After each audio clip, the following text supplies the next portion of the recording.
오늘의 주요 뉴스입니다. 배경은 과학기술정보통신부 장관이 R&D 생태계 혁신을 위한 연구 현장 간담회를 열었습니다. 국내에 연구할 만한 환경이 마련됐다면 이공계 유출이 없었을 거라며 연구개발 생태계 복원과 투자 확대를 약속했습니다. 대통령 직속 국정기획위원회가 AI 기반 진짜 성장을 포함한 국정운영 5개년 계획을 발표했습니다. 독자 AI 생태계 구축과 차세대 AI 반도체 원천 기술 선점, 최고급 AI 인재 확보를 목표로 삼았습니다. 트럼프 미국 대통령이 엔비디아가 AI 칩을 중국에 팔도록 허가해주는 대가로 매출의 15%를 정부에 내도록 했습니다. 수출품에 세금을 매기는 사상 초유의 일로 이 조치에 대한 합법성 논란이 일고 있습니다. 여러분 안녕하십니까? 사이언스투데이 시작합니다. 배경훈 과학기술정보통신부 장관이 취임 이후 과학기술 연구 현장 방문을 이어가고 있습니다. 이공계 인재 유출을 막기 위한 연구 현장 지원과 R&D 생태계 복원을 위한 투자 확대를 거듭 약속했습니다. 이성규 기자가 보도합니다. 배경훈 장관이 연구 현장의 생생한 목소리를 듣고 해법을 모색하기 위해 다시 연구 현장을 찾았습니다. 이 자리에서 연구자들은 지난 정부의 R&D 예산 삭감으로 인한 연구 중단 문제를 거듭 지적했습니다. 가장 큰 문제점은 아무래도 진행 중인 사업이나 그런 과제, 연구 과제들이 이제 중간에 이제 예산이 삭감되고 변경되는 게 이제 가장 큰 문제점이었습니다. 인공지능 기술과의 융합 등 여러 연구자들 간의 협업이 최근 중요해지고 있는데 여전히 협업을 위한 환경과 여건은 미흡하다는 지적도 나왔습니다. 국내에서는 산업지원 협업을 좀 더 활발하게 할 수 있게끔 지원을 해주는 어떤 파견 제도나 이런 것들을 활성화 시켜서 또 벤처 기업들은 인력 유치에 어려움이 있다며 학생 인턴을 고용할 수 있는 펀드가 필요하다는 목소리도 나왔습니다. 학생들도 커리어들도 좋은 것 같아서 이런 것들을 좀 같이 할 수 있는 아예 펀드 같은 게 같이 있으면. 배 장관은 국내에 안정적인 연구 환경이 마련됐다면 이공계 유출이 없었을 거라며 연구 개발을 위한 생태계 복원과 투자 확대를 약속했습니다. 훼손된 R&D, 지난 정권에서 훼손된 R&D는 반드시 생태계는 복원이 될 거고요. 이 복원 수준이 아니라 R&D에 대한 투자는 대폭 강화될 겁니다. 정부는 연구 현장의 목소리를 반영한 연구 개발 생태계 혁신 방안을 다음 주 중에 발표할 계획입니다. 실제 연구자의 목소리가 어느 수준까지 반영될지 주목됩니다. YTN 사이언스 이성규입니다. 대통령 직속 국정기획위원회는 국민보고대회를 열고 AI 기반 진짜 성장을 포함한 국정운영 5개년 계획을 발표했습니다. 국정위는 국민이 주인인 나라, 함께 행복한 대한민국이라는 국가 비전을 공개하고 경청과 통합, 공정과 신뢰, 실용과 성과라는 3개 국정 원칙을 제시했습니다. 특히 독자 AI 생태계 구축과 차세대 AI 반도체 원천 기술 선점, 최고급 AI 인재 확보를 통해 AI 기반 진짜 성장을 견인하겠다는 포부를 담았습니다.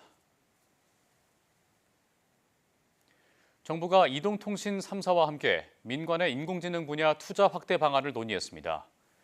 과학기술정보통신부는 서울 웨스틴 조선 호텔에서 정부 이통사 인공지능 투자 협력 선언식을 열었습니다. 이번 행사에서는 이동통신 3사가 출자한 펀드 KIF의 존속 기간을 오는 2040년까지 연장하고 인공지능 분야에 집중적으로 투자할 새로운 펀드를 결성하는 계획 등을 발표했습니다. 방송통신위원회가 불법 스팸을 근절하기 위해 발송 이력이 있는 이용자의 신규 가입을 막는 방안을 추진합니다. 방통위는 한국인터넷진흥원, 한국정보통신진흥협회와 함께 불법 스팸 발송자 가입 제한 강화 제도를 시행한다고 밝혔습니다. 그동안 불법 스팸 발송자는 통신사가 가입 제한 조치를 하기 전 번호를 해지해 다른 통신사로 옮겨가는 이른바 번호 갈아타기 수법으로 규제를 피해왔습니다. 이에 따라 불법 스팸 발송 관련 정보를 한국정보통신진흥협회 전산망을 통해 모든 이동통신사에 실시간으로 공유하고 사업자는 관련 이력이 있으면 가입을 거부할 수 있습니다.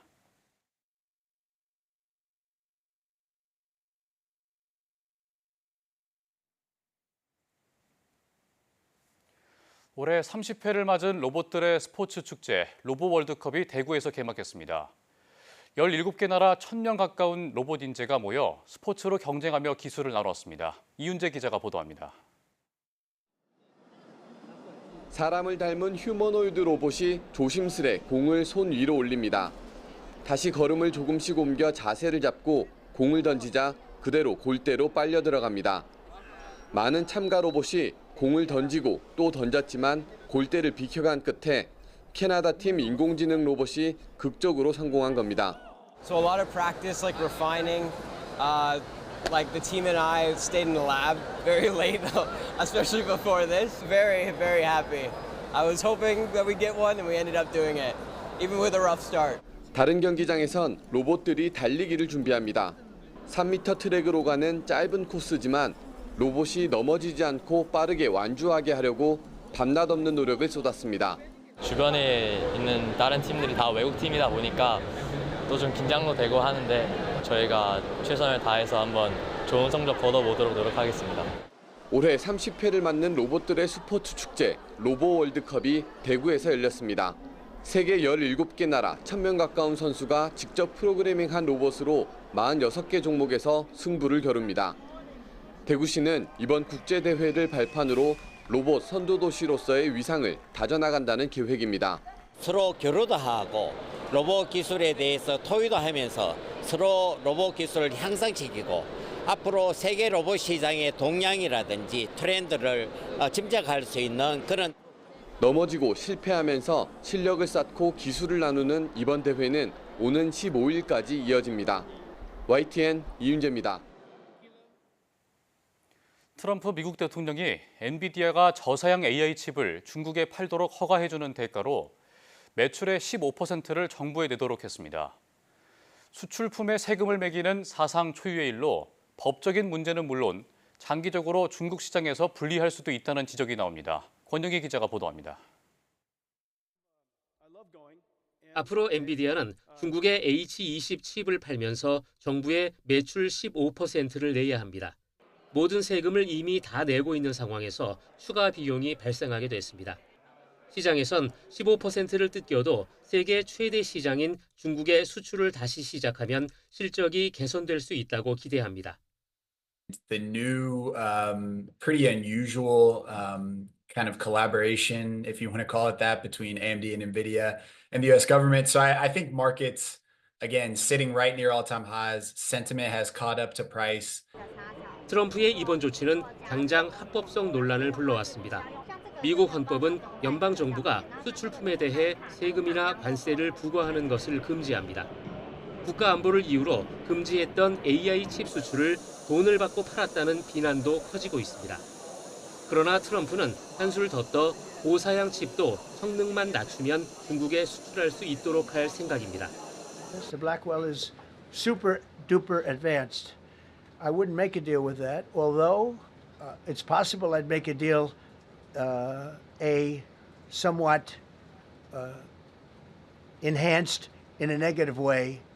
타고난 장사꾼인 트럼프는 돈이 되는 이런 방식을 더 확대할 수도 있습니다. Perhaps it could expand in the future to other companies. I think it's a creative idea and solution. The legality of it, the mechanics of it is still being ironed out by the Department of Commerce. 그러나 중국은 호락호락하지 않습니다. 기업들의 엔비디아 칩 사용을 자제하라는 공문을 보내면서 정부나 국가 안보 관련 업무에는 아예 사용을 금지했습니다. 이런 식으로 화웨이가 첨단 칩을 양산할 때까지 버티면 된다고 판단합니다. 이렇게 되면 엔비디아는 추가 세금으로 15%를 내는 대신 그만큼 값을 올릴 수도 없고 시장 지배력을 강화하기도 힘든 상황에 처할 수 있습니다. YTN 권영입니다. 이재명 대통령과 트럼프 미국 대통령의 첫 한미 정상회담이 현지 시각으로 오는 25일 백악관에서 열립니다. 미국 측이 내밀 이른바 안보 청구서에 어떻게 대응할지가 이 대통령의 큰 숙제로 떠올랐습니다. 강진원 기자가 보도합니다. G7 정상회의와 나토 정상회의를 계기로 추진됐다가 사실상 미뤄졌던 한미 정상의 첫 대면이 확정됐습니다. 관세 협상 타결 이후 급물살을 탄 정상회담의 날짜 조율이 끝난 겁니다. 이재명 대통령은 현지 시각 기준 오는 24일 미국에 도착해 이튿날인 25일 백악관에서 트럼프 대통령과 처음 만납니다. 이 대통령 취임 이후 82일 만입니다. 정상회담과 업무 오찬 등을 소화하고 26일 미국을 떠나 한국으로 오는 빠듯한 일정입니다. 이재명 대통령은 트럼프 대통령의 초청으로 8월 25일 한미 정상회담 개최를 위해 8월 24일부터 26일까지 미국을 방문할 예정입니다. 김혜경 여사도 동행하는 이 대통령의 이번 방미는 공식 환영식이 생략된 공식 실무 방문 형태로 이뤄집니다. 한미 간 핵심 현안을 집중적으로 논의하는 데 초점이 맞춰져 있다는 얘기입니다. 당장 이 대통령이 맞닥뜨릴 고비는 트럼프 미국 대통령이 들고 나올 것으로 보이는 이른바 안보 청구서입니다. 주한미군 주둔비, 즉 방위비 분담금을 포함한 국방비 증액과 대중국 견제를 의식한 주한미군 역할 재조정 요구가 회담 테이블에 오를 가능성이 큽니다. 우리로선 선뜻 받아들이기 힘든 사안이 적지 않아 국익 중심 대응 전략을 잘 짜야 합니다. 북미 정상 간의 친분이 있는 만큼 한반도 평화 구축과 비핵화 논의 과정에서 한국이 배제되지 않도록 한미 공조를 더 강화하는 것도 과제입니다. 대화도 소통도 다시 시작해서 서로에게 도움이 되는 그런 관계로 또 평화와 안정이 뒷받침되는 한반도를 통해서 3,500억 달러 규모의 대미 투자 로드맵 등 미국과 타결한 관세 협상의 세부안을 조율하는 것 또한 이 대통령이 풀어야 할 난제입니다. 다가올 한미 정상회담이 이재명 정부 실용외교의 첫 시험대가 될 거란 분석이 나오는 가운데 한일 정상회담 역시 이른 시일 내 개최 여부 등을 놓고 양국 간 검토가 이뤄지고 있습니다. YTN 강준원입니다.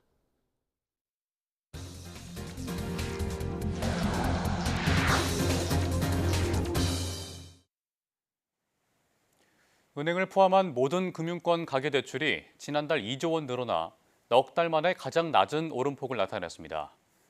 금융위원회와 금융감독원이 공개한 가계대출 동향을 보면 지난달 전체 가계대출 증가액은 2조 2천억 원으로 직전 달 6조 5천억 원보다 오름폭이 크게 줄었습니다. 가계대출이 7천억 원 늘었던 지난 3월 이후 가장 낮은 증가세입니다. 신용대출이 크게 줄면서 기타 대출도 넉 달 만에 내림세로 돌아서 직전 달보다 1조 9천억 원 감소했습니다. 금융당국은 자금 수요가 많은 7월이지만 지난해 같은 달과 비교해도 가계대출 증가액은 크게 낮은 규모라며 6.27 대책과 3단계 스트레스 DSR 시행 영향으로 평가했습니다. 6.27 부동산 대책 여파로 이번 달 전국 아파트 입주 전망 지수가 큰 폭으로 떨어졌습니다. 주택산업연구원은 주택사업자를 대상으로 설문조사한 결과 8월 아파트 입주 전망 지수가 75.7로 한 달 전보다 20.1포인트 낮아졌다고 밝혔습니다. 입주 전망 지수는 아파트를 분양받은 사람이 정상적으로 잔금을 내고 입주할 수 있을지 예상하는 지표로 100 이하면 입주 경기에 대한 부정적 전망이 우세하다는 뜻입니다. 이 지수는 금리 하락 기대와 새 정부 출범 영향 등으로 7월까지 올랐지만 대출 규제 시행으로 주택 거래가 감소하면서 입주 전망도 어두워진 것으로 해석됩니다. 국책연구기관인 한국개발연구원이 올해 우리 경제 성장률을 0.8%로 전망했습니다. 민간 소비는 다소 완화되고 있지만 선제적 수출 효과는 점차 축소되고 건설 투자의 극심한 부진은 계속되고 있다고 판단했습니다. 반도체 관세가 큰 폭으로 인상될 경우 수출에 작지 않은 하방 요인으로 작용할 것으로 분석했습니다. 보도에 오인석 기자입니다. KDI는 8월 수정 경제 전망에서 올해 우리 경제가 0.8%인 낮은 성장률에 머물 것으로 전망했습니다. 하반기 이후 우리 경제는 민간 소비를 중심으로 부진이 다소 완화할 전망이라고 진단했습니다. 민간 소비는 금리 하락세와 2차 추경 집행 영향으로 연간 1.3% 증가할 것으로 내다봤습니다. 민생 회복 소비 쿠폰 등 2차 추경에 따른 연간 GDP 성장률 효과는 0.1%포인트라고 설명했습니다. 올해 상품 수출은 관세 인상에 대비한 선제적 수출 효과가 점차 축소되면서 1.2% 증가할 것으로 전망했습니다. 반면 건설 투자는 연간 8.1%나 급감할 것으로 내다봤습니다. 특히 최근 6.27 대책 등 대출 규제 강화와 건설 현장의 안전사고에 따른 공사 중단 영향 등으로 건설 투자 회복이 지체될 수 있다고 판단했습니다. 올해 소비와 수출 증가율은 상향 조정하였으나 건설 투자 증가율을 하향 조정하면서 연간 성장률은 기존 전망 수준을 유지하였습니다. 앞서 지난 5월 KDI와 한국은행은 올해 성장률을 0.8%로 전망했습니다. 0.8% 전망치는 시장의 전망과는 온도차가 있습니다. 삼성증권 등 국내 주요 증권사 7곳은 최근 올해 성장률 전망치를 1% 이상으로 높여 잡았고 해외 주요 투자은행 8곳은 1.0% 성장을 예측했습니다. KDI는 또 반도체 관세가 큰 폭으로 인상될 경우 수출에 작지 않은 하방 요인으로 작용할 것으로 내다봤습니다. 타이완과 아세안 등에서 한국 반도체가 중간재로 활용되고 있다는 점에서 주요 반도체 교육국에 대한 반도체 관세 인상도 우리 경제에 부정적 영향을 미칠 수 있다고 판단했습니다. KDI는 내년엔 우리 경제가 수출 부진에도 내수가 완만하게 회복되면서 1.6% 성장할 것으로 내다봤습니다. 소비자 물가는 올해와 내년 각각 2.0%, 1.8% 상승할 것으로 전망했습니다. YTN 오인석입니다. 교육부는 영재학교와 과학고 재학생이 의학과와 치의학과, 약학과, 한의학과 등 의학학 계열에 진학하는 비율이 최근 감소 추세라고 밝혔습니다.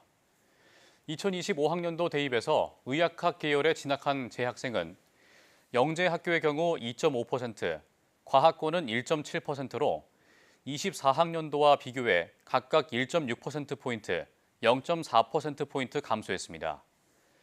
영재학교는 의학학 계열 진학생이 23학년도에 최대인 10.1%를 기록한 뒤 2년 연속 비율이 줄었고 과학고도 22학년도에 최대인 2.9%를 나타낸 후 3년째 감소세가 이어졌습니다. 동절기 코로나19 예방 백신 접종이 오는 10월 중순 개시됩니다. 질병관리청은 예방접종으로 코로나19 중증화나 사망을 예방할 수 있는 만큼 올해 동절기에 대비해 10월 중순에 새 코로나19 백신 접종을 시작할 계획이라고 밝혔습니다. 세계보건기구가 대응을 권장한 LP8.1 변이주에 효과가 있는 백신입니다. 지난주 코로나19 입원 환자 수는 220명으로 3주 전보다 2배 넘게 늘었고 호흡기 질환자의 코로나19 바이러스 검출률도 22.5%로 4주 연속 증가했습니다. 강원도 강릉의 한 정형외과 의원에서 발생한 집단의료 감염의 중간 역학조사 결과가 나왔습니다. 환자들과 의원에서 채취한 황색 포도알균이 동일 유전형으로 확인됐고 시술 과정에서 무균 원칙을 지키지 않는 등 소독 관리가 부실했던 것으로 보입니다. 송세혁 기자가 취재했습니다.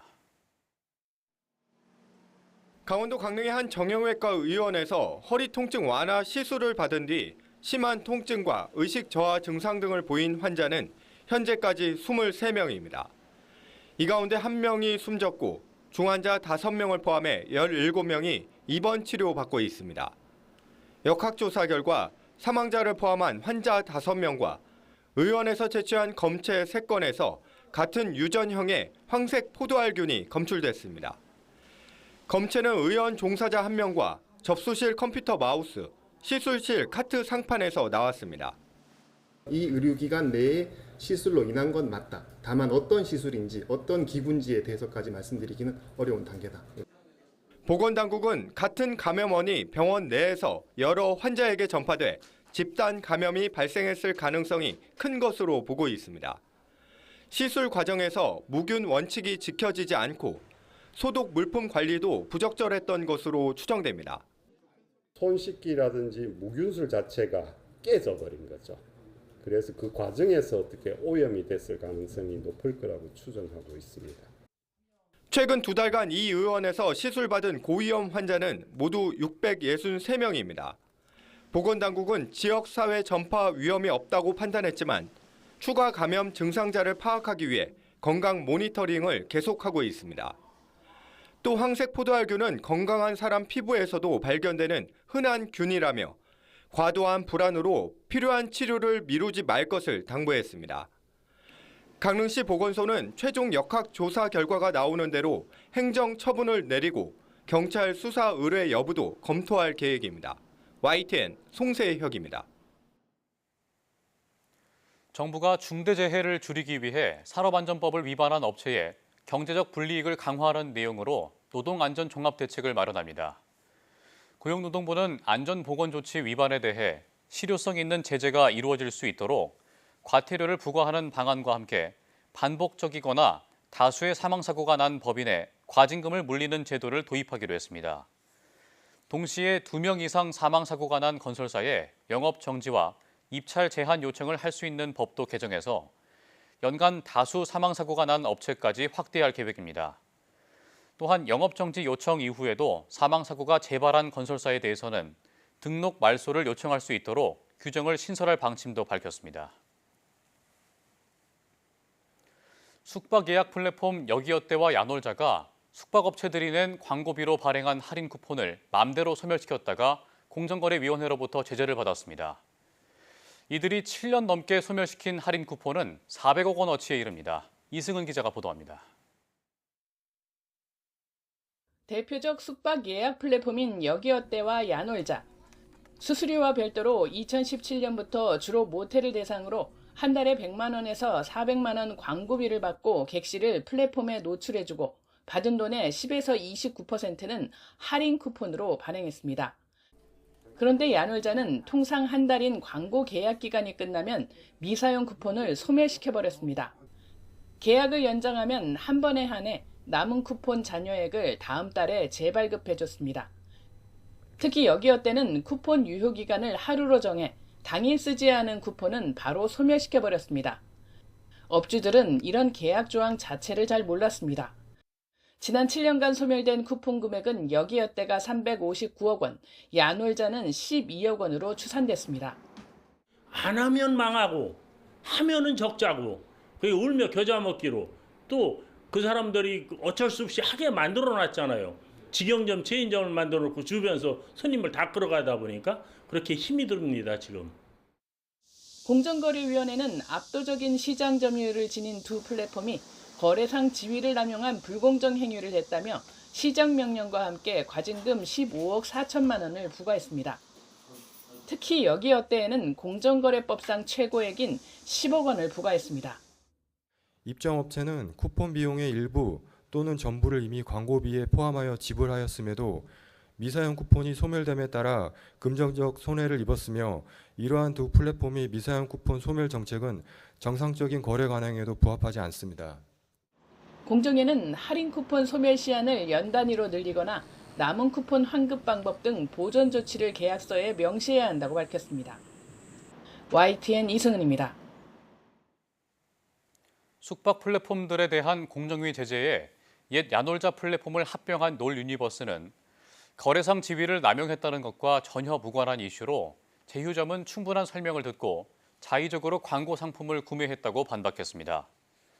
또 광고 노출로 놀유니버스의 의무는 종료되며 플랫폼이 쿠폰 전량 사용을 보장하는 것이 아니라고 해명했습니다.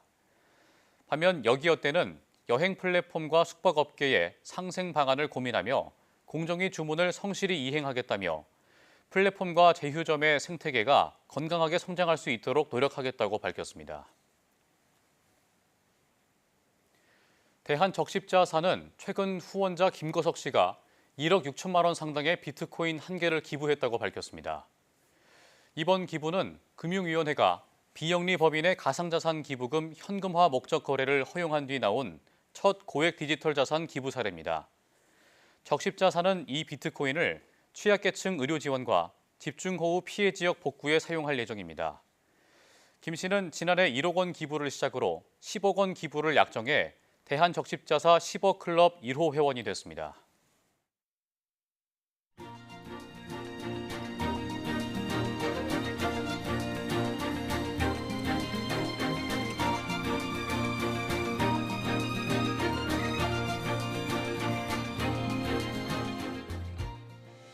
이상으로 사이언스 투데이 마칩니다. 함께해 주신 여러분 고맙습니다.